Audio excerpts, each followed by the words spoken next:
యెహోషువ గ్రంథము 21వ అధ్యాయము.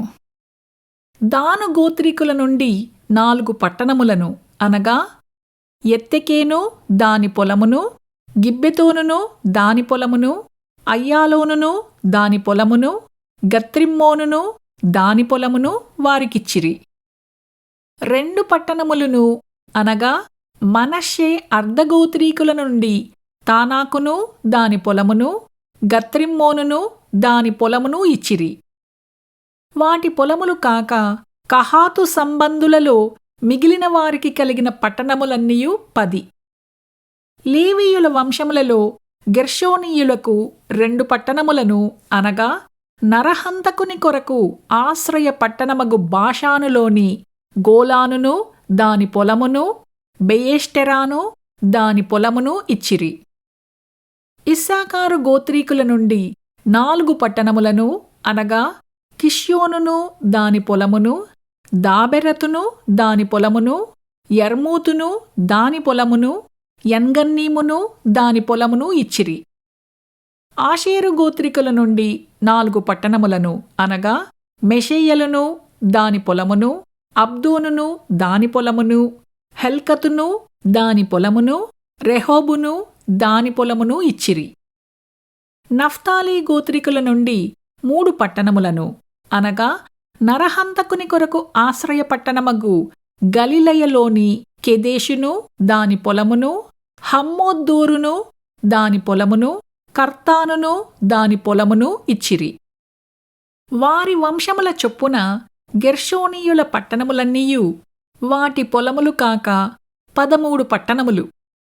లేవీయులలో మిగిలిన మెరారీయుల వంశములకు జెబూలూను గోత్రముల నుండి 4 పట్టణములను అనగా యొక్నెయాము దాని పొలమును, కర్తాను దాని పొలమును, దిమ్నాను దాని పొలమును, నహలాలును దాని పొలమును ఇచ్చిరి.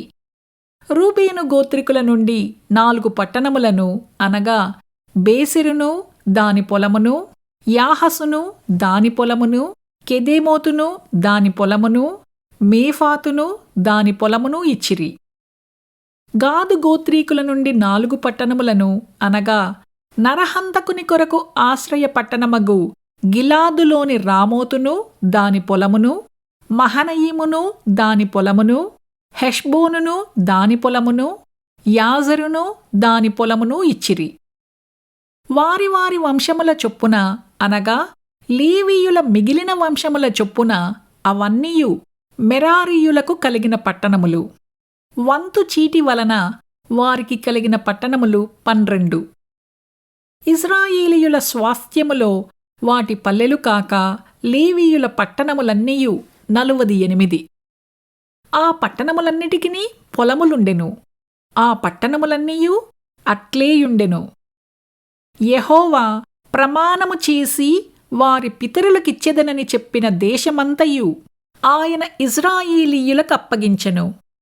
వారు దాని స్వాధీనపరచుకొని దానిలో నివసించిరి. యెహోవా వారి పితరులతో ప్రమాణము చేసిన వాటన్నిటి ప్రకారము అన్ని దిక్కుల యందు వారికి విశ్రాంతి కలుగజేసెను. యెహోవా వారి శత్రువులనందరినీ వారి చేతికప్పగించియుండెను కనుక వారిలో ఒకడును ఇశ్రాయేలీయుల ఎదుట నిలువలేకపోయెను.